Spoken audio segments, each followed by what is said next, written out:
43 African countries still have no full digital health plan. That's not just a gap, that's a call. The Africa Health-Tech Accelerator is a 6-month Pan-African program built to take early-stage health tech startups from idea to investment ready, with structured training, dedicated mentorship, seed funding, and access to Africa's most powerful health ecosystem. Your startup could be the answer Africa is waiting for. Apply now.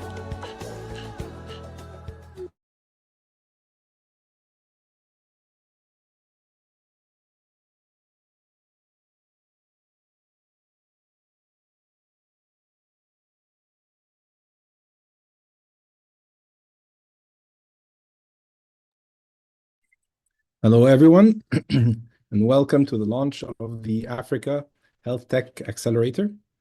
We are honored to be launching this program, and it's an honor to have today some distinguished guests to talk about the program and our prospects and our the opportunity that we are trying to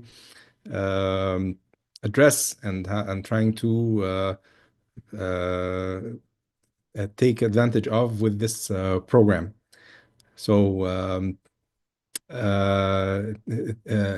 Lobna, I will hand it off to you to introduce our guests today. Yes. Thank you, Mr. Hisham. Good evening, everyone, and welcome to the Africa Health-Tech Accelerator info session. My name is Lubna Shihabi, and I'm pleased to host today's session on behalf of the Africa Health-Tech Accelerator team.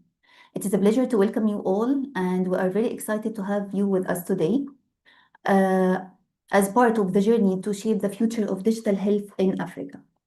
So this session is part of the Africa Health-Tech Accelerator program, as I mentioned. This program is endorsed by the UPA and co-hosted by Africa CDC and Africa Health ExCon. The session is designed to give you a clear understanding of the accelerator, while also bringing insights from leading voices across the ecosystem and across the continent. Before we begin, if you have any questions during the session, please feel free to drop them in the chat box. We will be collecting them throughout the session and addressing them during the Q&A part at the end. Now, let me walk you through today's agenda.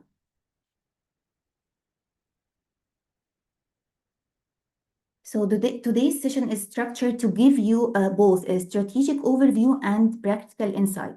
So we'll start with a keynote perspective, followed by a quick introduction to the program, and then we will move into a technical deep dive, a business-focused session, and a panel discussion, bringing all perspectives together. And we will also walk you through how to apply, and we will close with an open Q&A. So, starting with the keynote address, I'm presenting Mr. Hisham Wahbi, Cultiv CEO, who will walk us through the program structure, objectives, and what startups can expect from the program. The screen is yours, Mr. Hisham. Thank you very much. It's truly an honor and pleasure to be here today to present this program. We are very excited. It's a program that addresses a real need in Africa to support the rising innovators and entrepreneurs who will address the challenges faced by the health tech sector in Africa. So I will be walking you through an overview about the program. So this program, we expect it to be Africa's leading health tech accelerator because it brings together the enablement of several key factors. The program is powered by the Africa Health ExCon ecosystem and will be launched physically at the next Africa ExCon in June of this year. In addition to that, we bring together a number of partners and experts who have experience in tech startup acceleration. And in addition to that, the program also brings on a huge network of experts in Africa and around the world, of experts and people who can support and who have an interest in supporting African startups in one way or another. So the long-term vision of this program, it is to be an annual accelerator to be held starting from this year, to develop an Africa Health Innovation Index, which will track the progress of the startups rising in Africa in the health tech space, and to create a platform for cooperation and partnerships between startups, corporations, and the health tech ecosystem. The program is going to be serving health tech in 4 main areas.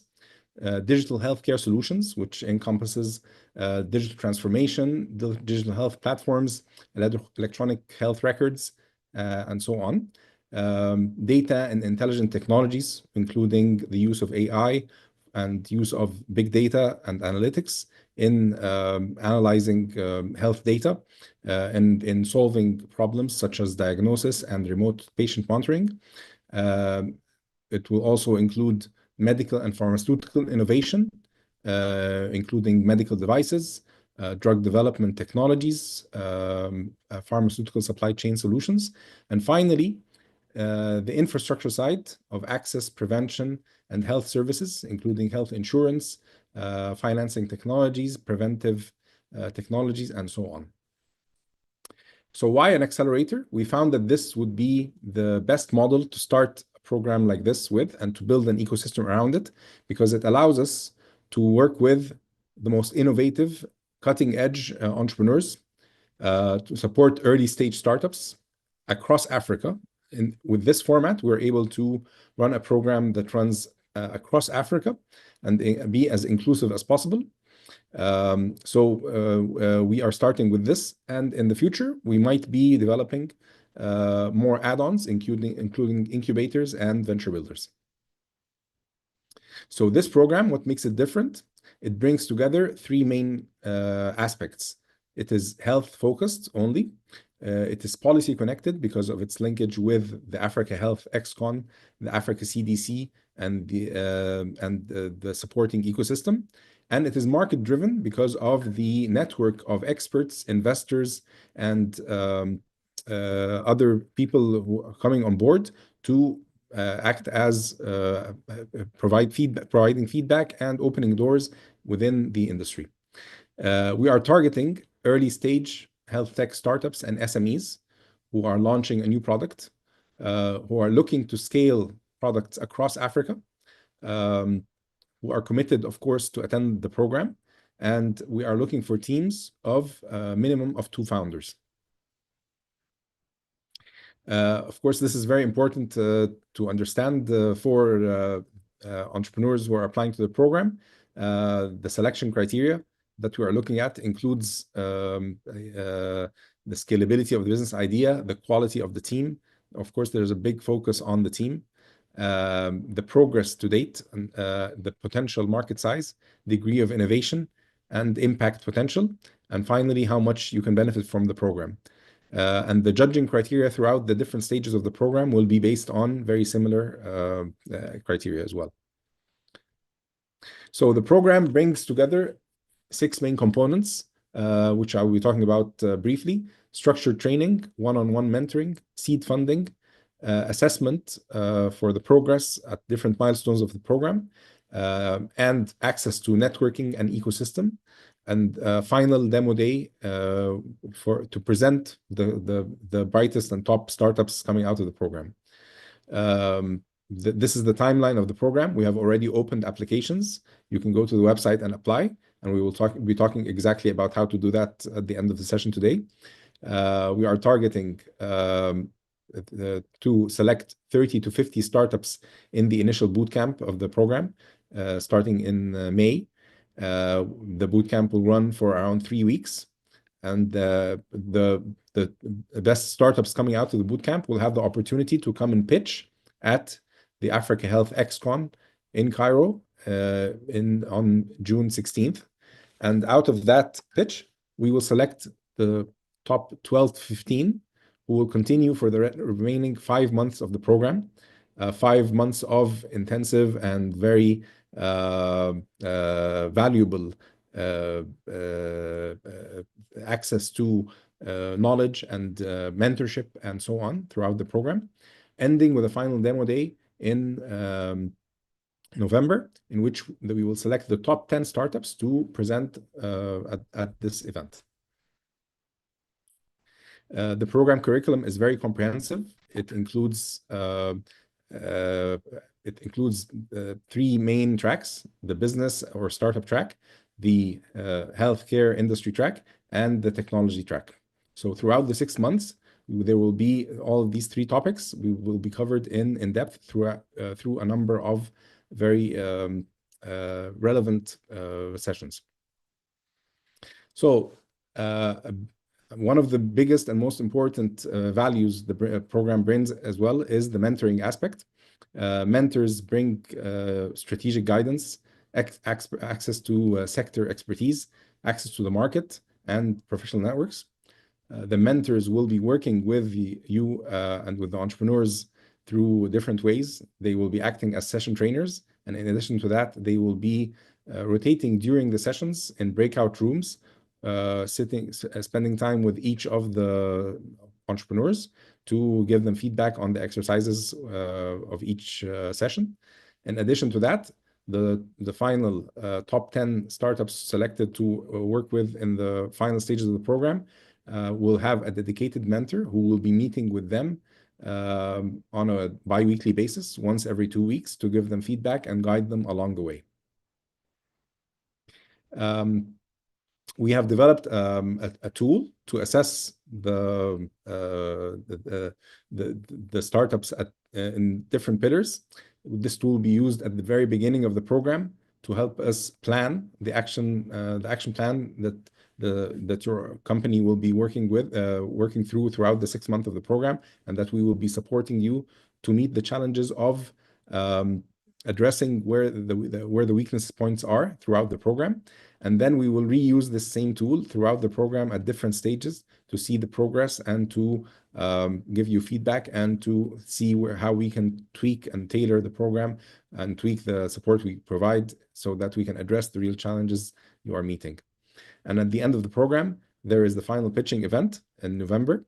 Of course, we will provide intensive pitch practice and coaching so that you can be ready to present your startup in the best way possible in front of the audience of investors, industry experts, potential business partners and clients, and so on.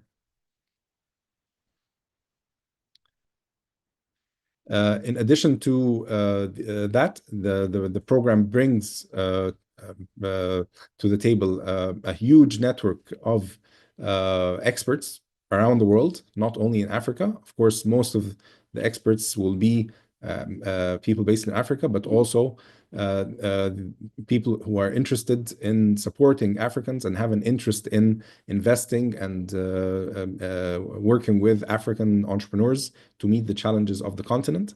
So we are building this network to provide support locally across the continent and across the world as well. And with that, I will hand it back to Lubna to introduce our distinguished next speaker. Welcome, Dr. Hussein. Please, Lubna. Thank you, Hisham, for that comprehensive overview. We now move into our TikTok, where we take a deeper look into the innovation and technical landscape shaping the digital health. It's my pleasure to invite Dr. Hussam Sadiq, former CEO, Egypt Health Insurance Authority, to share his insights. Dr. Hussam, please go ahead.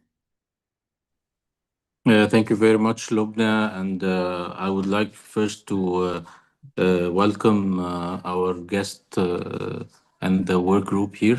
I wish that the presentation that I will provide right now will bring you some information and insights about what's happening in digital health solutions all over markets and what are the market trends and from business perspective as well.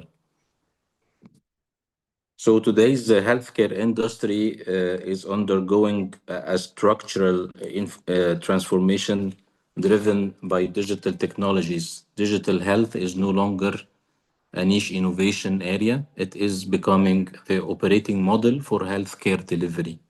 In this presentation, I will explore the key market trends, growth drivers, business opportunities, risks, and strategic implications for organizations investing in digital health. Next slide, please. So what is digital health? Digital health is definitely categorized by some core solutions like telemedicine and virtual care, remote patient monitoring, AI-powered diagnostics, wearables and connected devices, digital therapeutics, electronic health records, EHR, health data analytics platforms. And the market drivers are definitely why you are using digital solutions is the aging population, the chronic disease growth, as well as rising health costs, consumer demand for convenience, as well as provider workforce shortage. Digital health combines healthcare delivery with connected technologies and data intelligence. Initially accelerated by the pandemic, adoption has now become permanent due to structural pressures such as physician shortages, chronic diseases management needs, and consumer expectation for convenient healthcare access. Next slide, please. So what's happening in the global market outlook in terms of growth? There is a market estimate suggest of CAGR between 17 and 21% growth, significant expansion expected through 2030 and 2035. Growth fueled by AI, telehealth, wearable technologies, and healthcare digitalization. The digital healthcare sector is one of the fastest growing segments in healthcare technology. Investors and providers see long-term value because digital solutions reduce costs, improve accessibility, and enable continuous patient engagement. Next slide, please. So what are the major technology trends? Definitely AI in healthcare has been now a trend used for predictive diagnostics, clinical decision support, automated workflows, personalized treatment recommendations.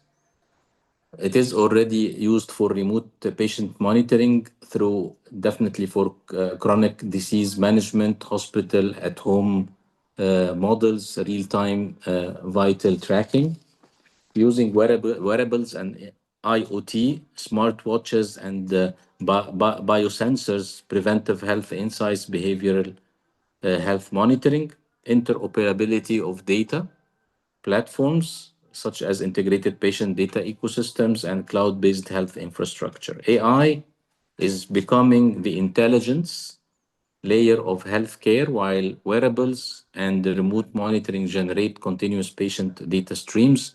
Combined together, they are enabling proactive intervention rather than waiting for acute events. What are the business models that are currently used regarding the digital health and main revenue models? We have actually the subscription-based, which is known by SaaS model. It is already known in the hospital software platforms. We have the B2B enterprise contracts as well. Most of them are used for this.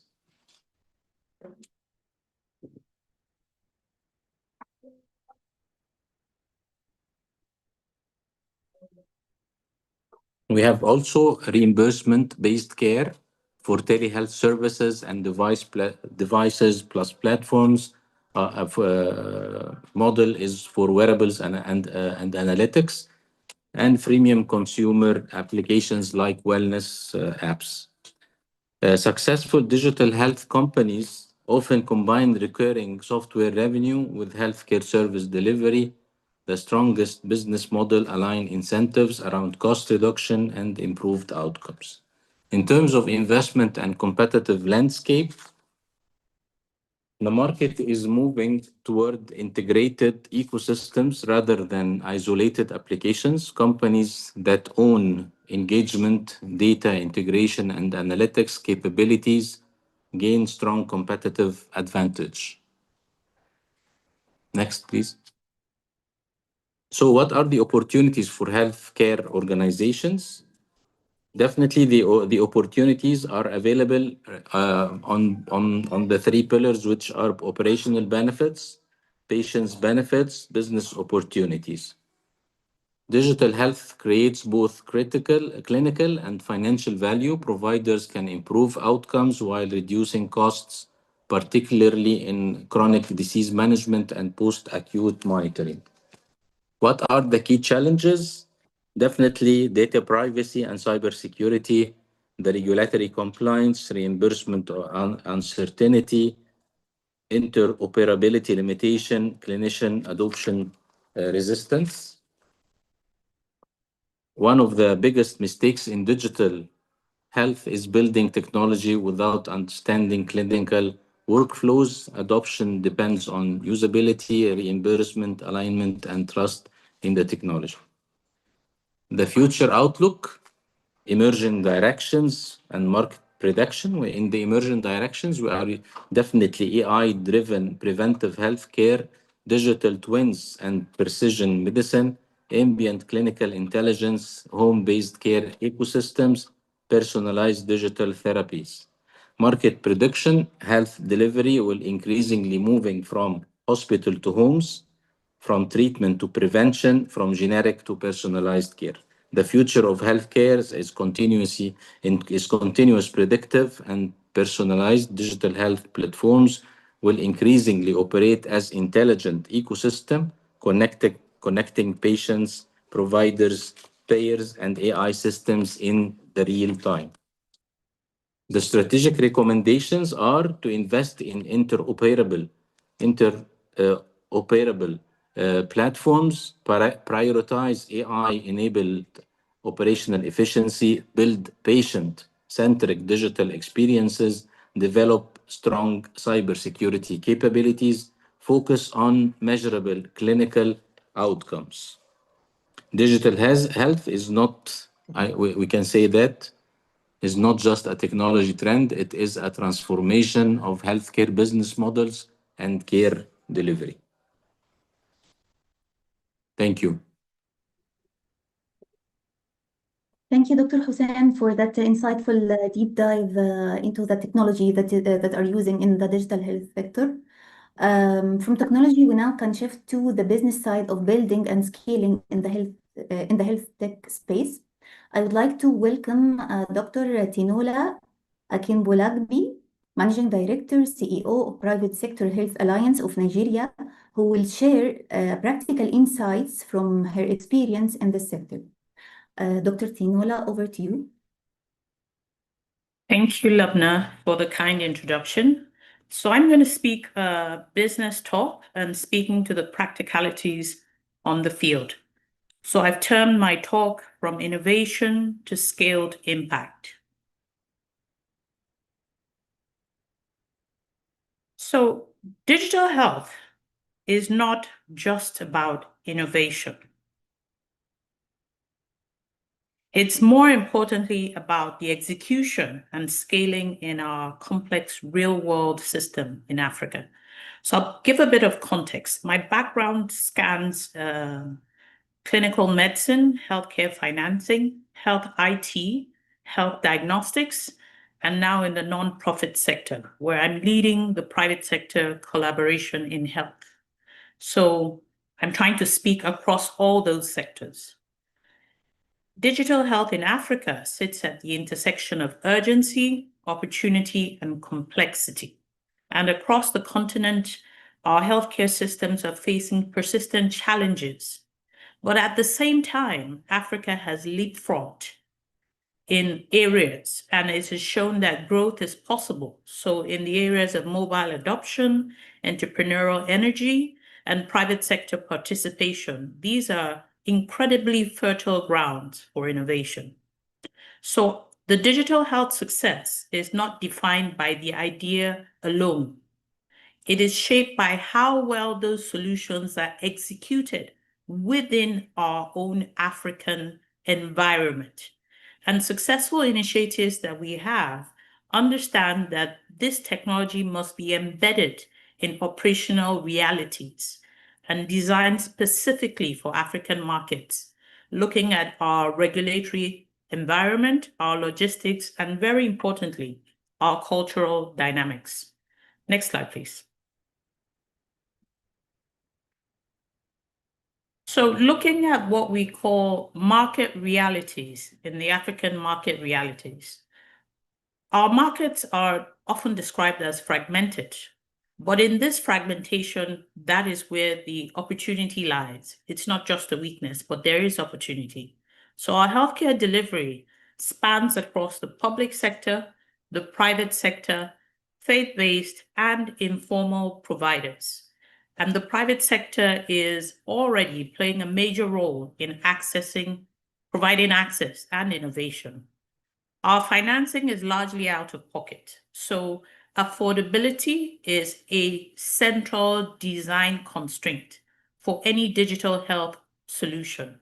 So the reality is that products and services that will succeed must be flexible, low cost, and trusted by users. Organizations like PSHAM have demonstrated how the private sector engagement can be coordinated and influence policy and improve delivery at scale. So the key insight is that opportunity in Africa lies in solving real problems that affect us here, rather than replicating solutions built for very different systems. So African digital health entrepreneurs that understand these dynamics can create solutions that fit seamlessly into our existing behaviors. What do we do? And our existing structures, and thereby unlock scale where others struggle. Next slide, please. So I've listed a few of the key challenges for startups here. Early stage digital health startups face a lot of predictable challenges, but we find a lot of times they're underestimated. So market access is frequently the largest barrier. Gaining access to hospitals, HMOs, government systems, and other payers. They require you to have some credibility, a network, relationships, and also invest quite a bit of time in growing these stakeholders. So a lot of times you find founders navigating multiple parallel systems, even within the same country or within the same sector or space. We also have a persistent gap between funding for pilots and funding for scale. Many financiers complain that they lack a proven business model or a clear exit strategy or pathway when they invest in health tech. We also have a persistent gap between funding for pilots and scale, also operational complexity. This compounds the issue. Infrastructural constraints, which wouldn't exist in other climes, are everyday realities in Africa. Power, logistics, connectivity, these directly affect execution. And so we must anticipate these realities early and design business models and partnerships that address them head on. I'll go straight to next slide, please. Some emerging trends and looking at lessons to action. Emerging trends, as mentioned by the previous speaker, there are trends that we can see that are going to shape the future of digital health in Africa. We've seen that integrated digital plus physical models, the hybrid models, are starting to gain traction. And this recognizes that a purely digital approach sometimes struggle in low resource setting. Health financing innovation is also unlocking assets, and that looks to ensuring that people can pay for care over time. Data-driven decision-making is emerging as the next frontier. So we moved beyond data collection. We're looking at analytics, we're looking at predictive behavior, and we're looking at incorporating that into preventive care. Also, ecosystems that are private sector-led are expanding. We're having companies investing in employee health, supporting communities, and influencing national priorities. Next slide, please. So building for scale and sustainability. Founders aiming for long-term impact must design for scale from day one. So we need to think beyond pilots and ensure that our products, our operations, and our partnerships can grow without collapsing under complexity. So building credibility early is critical. Your reputation strongly influences your access to providers and other payers. And also understanding the unit economics. How much is your unit service in terms of revenue? How much is it in terms of cost? And these will ensure that your growth does not erode your sustainability. Also, engaging early with regulators will help to reduce friction and reduce risk. So once we have these practices together, we'll be able to distinguish startups that remain stuck in pilot mode and those that achieve meaningful scale across the African market. Next slide, please. Patterns in startup success. So we see some clear patterns across successful entrepreneurs in the health tech space. One, we see that the founders adapted very quickly in response to changing conditions rather than clinging to rigid plans. Be ready to pivot as required. Also, they tend to invest heavily in partnerships, recognizing that collaboration is essential, particularly in the fragmented system that we have.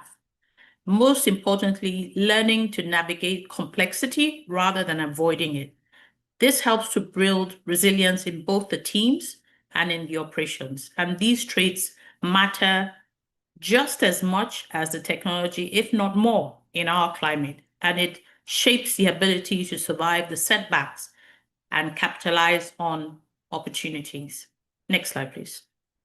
So scaling real impact. The future of digital health in Africa will be shaped by the next generation of leaders who can combine innovation with disciplined execution. To our founders, I encourage you to build solutions that work in Africa for Africa. To partners and investors, support innovations that prioritize sustainability. As our ecosystems mature, the opportunity to transform our healthcare delivery, financing, and outcomes has never been greater. In closing, the challenge now is not whether Africa can innovate, that has been shown, but whether it can collectively execute at the level required to meet its healthcare needs. I thank you for listening, and I look forward to seeing the next generation of leaders build solutions that truly transform our healthcare systems.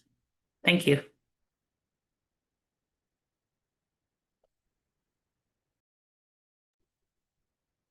Thank you, Dr. Tinola, for sharing those valuable perspectives.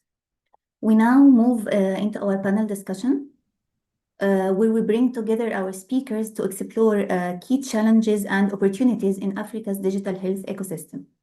I'm pleased to introduce our moderator for this session, Hisham Wahbi, and I also would like to invite Dr. Hussam Sadiq and Dr. Tinola Akimbulagbi to join this panel.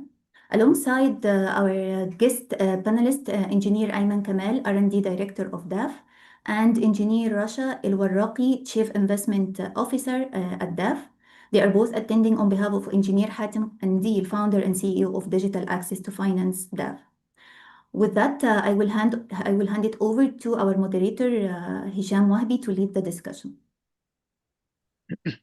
Thank you, Lobna, and welcome to you all. Welcome to this distinguished panel. It's really an honor to have all of you and your insights. And I hope I think we will have a very interesting discussion. I would like to kick it off to hear a few words from Mr. Ayman Kamal and Mrs. Rasha El-Warraqi. So welcome to you both. And I would like to hear from you your perspective about the program and why you are excited to be part of it. Thank you very much, Mr. Hisham. We are very excited as DAF to be part of this accelerator because I think we have just come from there. So DAF is a young company. I think we can say that we just turned the corner from being a startup. We are very active in the pharmaceutical sector, and we create platforms to ensure that delivery of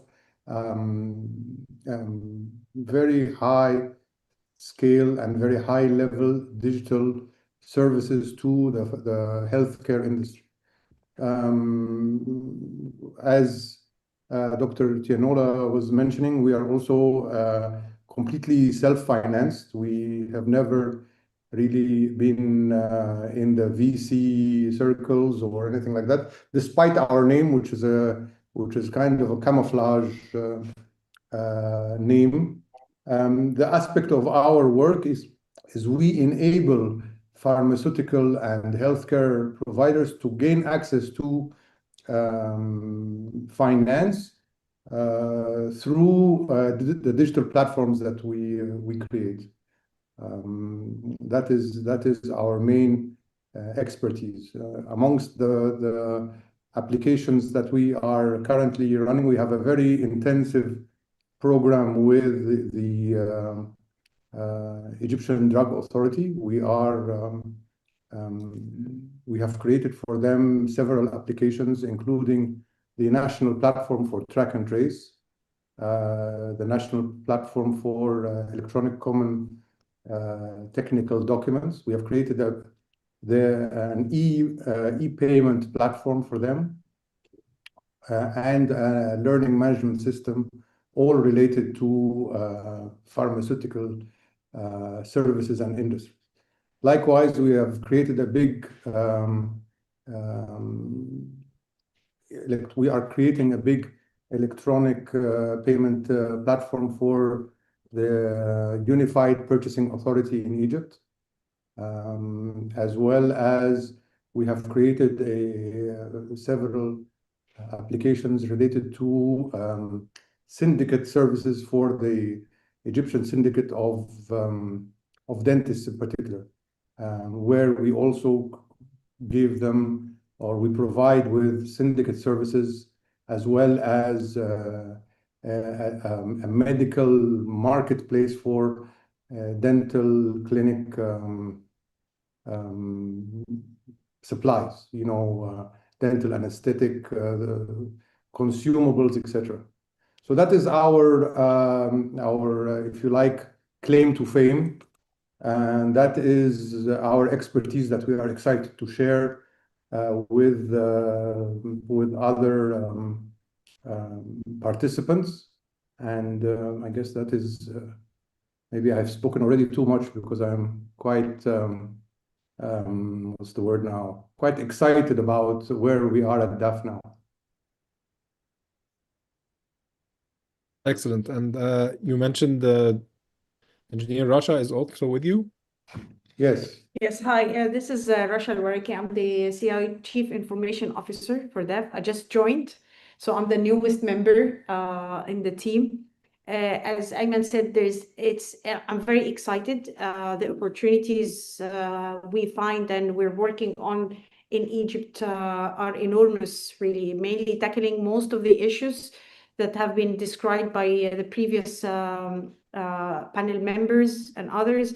And we believe there's a huge demand for the digital services in the medical field across all domains, either the health, pharmaceutical, etc.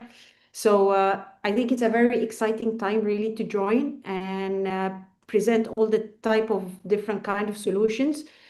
Definitely there is a huge market in Africa, and the opportunities are there. We just need to work all together to make sure that we provide all of our knowledge and expertise and help to whoever is going to start, and hopefully help them and assist them to start from where we are right now, give them the support they need, yeah, and then really help them take it to the next level.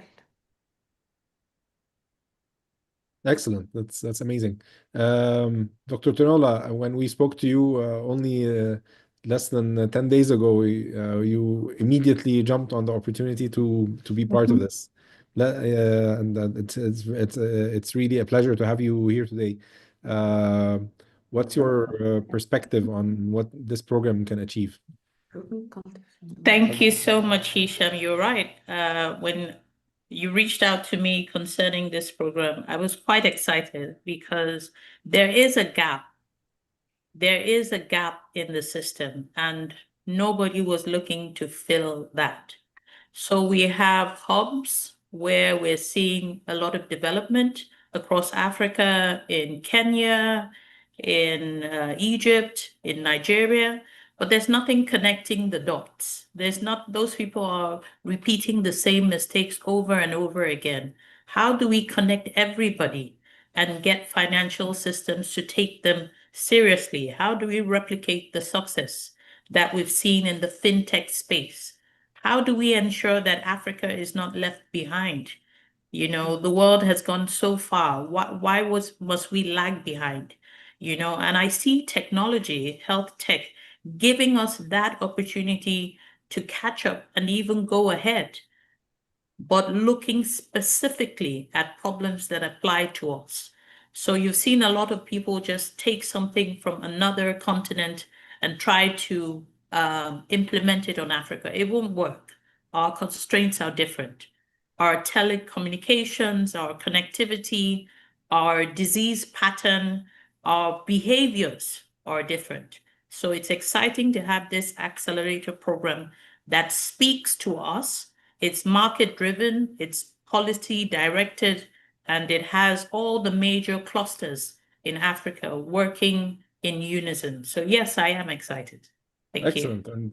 And we over the course of the next following several sessions, I think we're going to be meeting several more representatives of different organizations across Africa from different countries, and I think it's a program that we would like to have everyone involved, because we really need to cooperate together, and we really need to work together as a continent, because as you said, Dr. Tanola, and as others have said, that the challenges are different, and nobody's going to help Africa except the people of Africa themselves. So, Dr. Hossein, I'm really pleased and grateful that you have joined us today, and your talk was really insightful. What's your perspective? How can we make something good out of this? Thank you, Dr. Hisham. Definitely, I'm honored first, and definitely happy and excited to be with you all within this honorable panel. It is actually a very exciting topic. That's why I actually was enthusiastic to join the meeting and discuss this topic with you all. Managing the Health Insurance Authority for almost 3 years, and during the pandemic in Egypt, I've been actually seeing practically how digital is important to manage such big and huge system for a country like Egypt, where we have almost 120 million citizens living here, and all of them, they are looking for a better healthcare service, and you need to have a sort of a financial sustainability and sustainable system, how to spend wisely and how to spend right on diseases, on whatever interventions, using technologies as well in terms of healthcare, and using digitalization to manage all these systems. It's such huge and complex system. From my point of view, that the takeout that we need to have from such program is to put a sort of a memorandum of understanding, what each and every country needs to have first in order to be able to accelerate health tech within its countries. Like we said before, there are goodwills, there are willingness within governments in Africa nowadays, especially the countries that our colleagues mentioned right now. But at the end, the well only does not bring fruits at the end. We need to have strategy. We need to have governmental strategy, regulations that impose and enforce using digital systems to manage healthcare services to citizens and to patients, working on more into billing and invoicing services towards an outcome-based compensation, for example. Most of the countries right now, they are not mainly in the emerging markets, are not looking into this, and they are only using systems just to invoice and to bill and to pay to the medical providers, rather looking into how did these interventions improve health of the citizens and to the patients at the end. So from my point of view, we need to come up with some maybe strategic recommendations or strategic objectives that we can put in a sort of I can say a recommendation to our states, what exactly we need to have in terms of enforcement by laws, by regulatories, to establish an integrated and interoperable solutions that support the patient at the end, and definitely support and sustain the financing of the system as a whole. Thank you so much. Excellent. Thank you so much, Dr. Hussein. I will go back to Mr. Ayman. I will ask you all this question, and we'll go around the table. What advice do you have for entrepreneurs in Africa addressing the healthcare sector? What do you think they should be working on? What should they focus on? What's your thoughts? Okay, well, from our experience in Egypt, I think the most opportunities happen in or around problem areas. Like some of the problems that we have taken on are related to getting medicine to either getting medicine to the doctors so they can treat the patients, or getting medicine to the patients, good quality medicine that is has been transported in proper temperature, stabilized in containers and similar, and this is what we try to do. And then we also really look at outside the box solutions.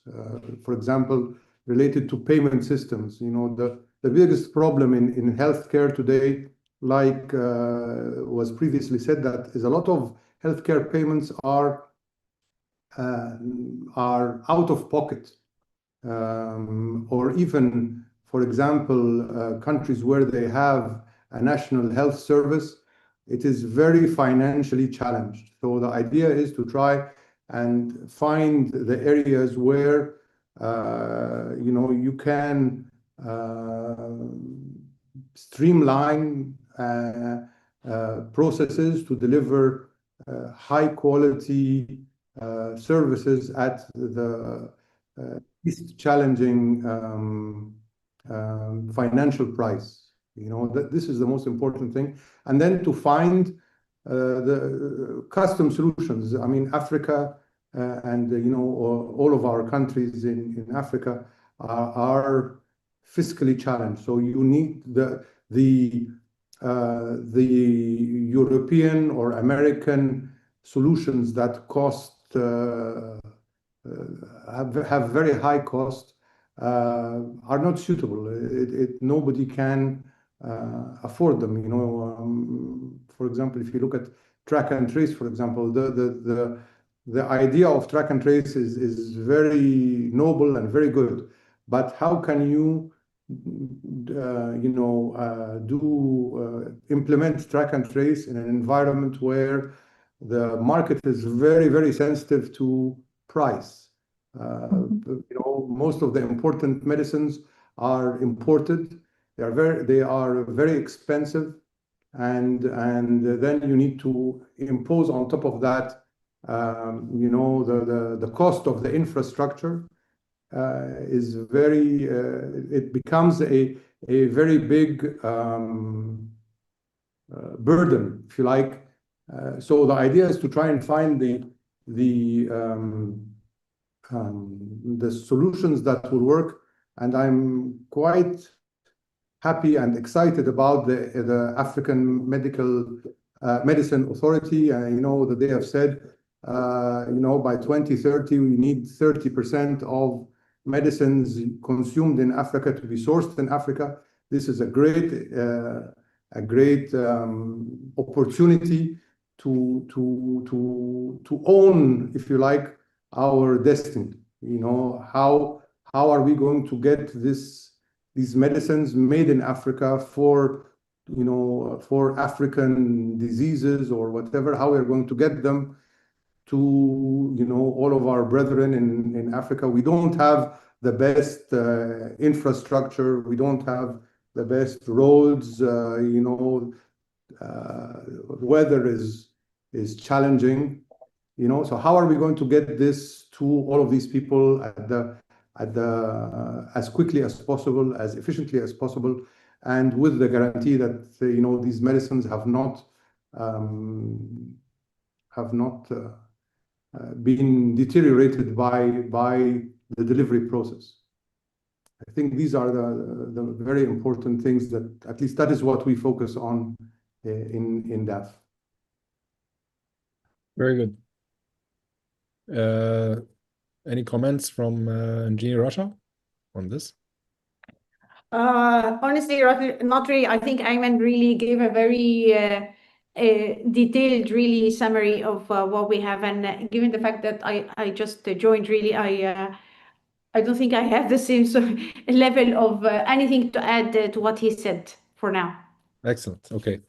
I look forward to involving you as we go forward. Dr. Tinola, what advice and how should we guide our entrepreneurs to solve these challenges? Thank you. So I really enjoyed the tech talk by Dr. Sadiq, just to put that out there. I took something that he said. A lot of the adoption of digital health was during the COVID pandemic. So the pandemic was a problem in itself, but it also opened an opportunity.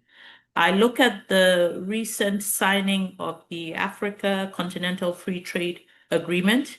I don't think we've started to even explore or unpack the opportunities that are in that. I do think that I love the fact that the Africa CDC is involved in this initiative. So most of the African countries are signed on to the Africa CDC in some way, and that was also strengthened during the pandemic.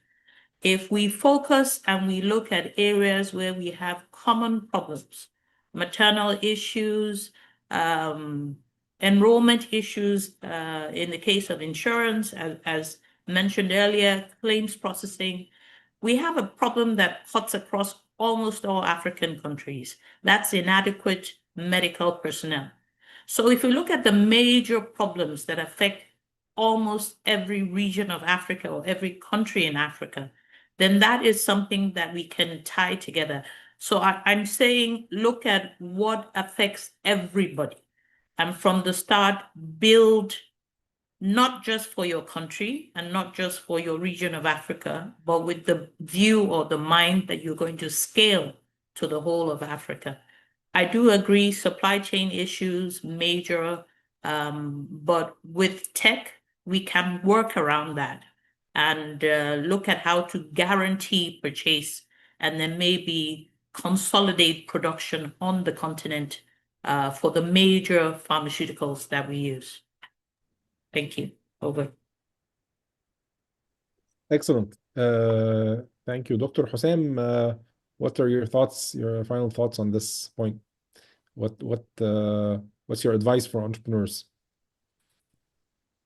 Okay, echoing what our colleagues just said right now, entrepreneurs, they have definitely to start working and accelerating their activities towards providing digital health solutions to emerging markets. I see that we have the Africa continent is rich with talented people in this area.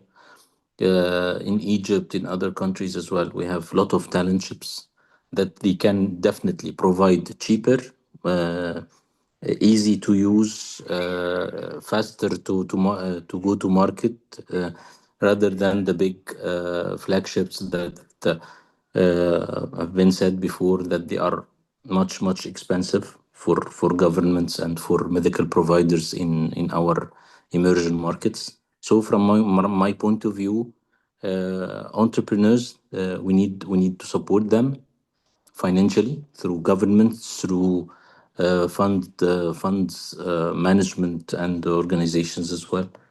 I see that there are a lot of opportunities, especially in the AI solutions, that they can support the clinicians and they can support the pharmacists as well, and they can definitely support the financial managers, like insurance and funds providers, either government or private, to manage effectively and to get faster services, and as well to get much more efficient data around the services that they are spending money on. And this is from my side. Thank you. Excellent. Thank you so much, and thank you to you all. I think we will have a lot more to talk about and a lot more opportunity throughout the program to discuss more in depth and with the entrepreneurs on board as well. So I thank you for your input today, and let's continue to build on this conversation. I would like to hand it back now to Lubna to walk us through how to apply for the program and to wrap it up. Thank you, everyone, and thank you, Lubna.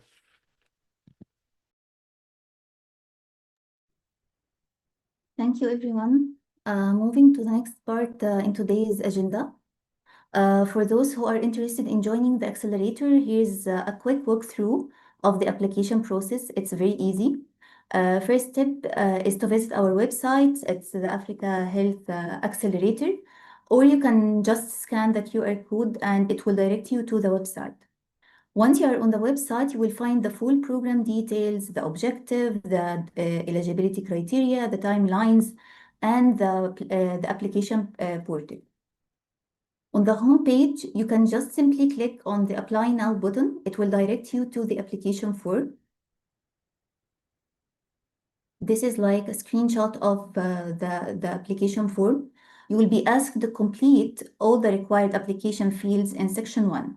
If you need to review or update anything, the platform makes that easy. At any stage of the application, you can go back and to the previous section by clicking on the back button. This allows you to review your answers and make any edits before the final submission. When you are completed with all sections, you can simply submit your application. Once submitted, you will then see a confirmation message indicating that your submission has been successfully received, and we will start the screening process after that. So we encourage all eligible startups to apply and to be part of this journey. And the deadline has been extended to May 24th. So we look forward to hearing from you, and we look forward to working together on meeting some of the health tech challenges in Africa. Thank you, everyone.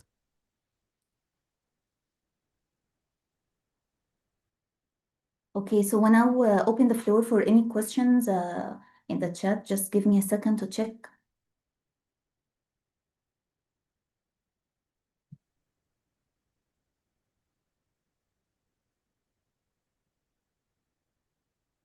Okay, Mr. Hisham, we have a question.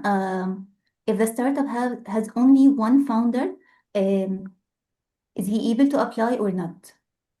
Yes, we do encourage single founders to apply. because as part of the bootcamp, we will be working with you to help you to build your team. So this is one of the things we will do in the first 3 weeks of the program. And we do have a session on team building. And so even though the criteria is to continue in the program is to have a team of at least 2, if you are a single founder, you can still apply, and we will work with you and trying to build a team. And also there is the opportunity that you might join forces with another startup doing something similar or related, and you can do something together. So we do welcome all applications. Okay, great. Second question is, how does the Africa Health-Tech Accelerator differentiate itself from other accelerator programs in terms of the long-term venture building and market access and financial aspect? Excellent. I think the great thing about this program is that it's focused only on healthcare, but in addition to that, because it's going to be fully online, and we will have several events on the ground as well in terms of access to meeting people from the healthcare industry at the ExCon, and further down the line, we're also looking to collaborate with the Africa Health-Tech Summit. And so I think one of the very valuable things here is the access to the real healthcare industry. And in addition to that, we will be bringing on board many organizations involved in the investment space, as we have today with us, DAF and others. And so this is I think the access to the network is a huge value that will come through this program. In addition to that, the longer term part, the showcase or the final demo day is not the end of the line. We will continue to be working with the startups beyond that to introduce them to investors and to see how we can continue to support them. Excellent. And the final question we have is, the program is fully online, or this will be happening in Egypt? The program activities, 95% of the program activities, all of the sessions will be happening online, so that they can be as inclusive as possible and for everyone across Africa to participate. We will have the ExCon event in Egypt, but the follow-up activities, we plan to have different events across different parts of Africa. We plan to have the final demo day in a different country. We are still to announce where, but it's not Egypt centric. It's going to be we want to include everyone from all countries across Africa. So we want to be there on the ground, and we will continue to find opportunities to do other activities on the ground in different places during the program as well. Okay, we have more 2 questions. Can the same startup apply with multiple ideas? You are welcome to apply with multiple ideas, but at the end of the day, the selection committee will have to choose one, and we will have to come if two ideas have potential, we will come back to you to decide on which one is the one you will continue with. Okay, great. And Engineer Ayman also has a question that the SME is a term that can mean different sizes in different countries. Can we define SME more accurately? Yes, well, I think the key thing is not the size of the SME, rather it's whether you are developing a new product or not. So the real focus of this program is addressing existing challenges with new products. So you could be an SME that has existed in the market for a while, but if you are developing a new product, this is what we're looking for. Excellent. One more question. Can research teams apply even if they don't have a company yet, or by being affiliated to another older company? Thank you. This is a great question. Actually, it's the opposite. We are looking for people who still don't have a company. If you do have a company, you're welcome, and if you do not, you are also welcome. We're actually in these kinds of programs, accelerators, we expect that 80-90% of people have a product, but not a company yet. So this is what we're looking for. We're looking to help you become a company. So this is a big part of the program as well. Okay, I think we've covered all questions. Yeah, that's it so far. Those are great questions, by the way. So thank you everyone for your Yes. questions. And let's continue to engage with each other throughout the coming orientation sessions. Yes. So thank you, everyone. Before we close, I would like to extend our sincere thanks to all our speakers and guests for sharing their time, insights, and expertise with us today. And thanks to all of our attendees for joining us and being part of this session. We look forward to seeing you, your application, and see you through this journey together in advancing the health tech innovation across Africa. Thank you so much. Have a lovely night. Thank you very much. Thank you. Bye. Thank you, everyone. Bye-bye. Bye-bye. Thank you.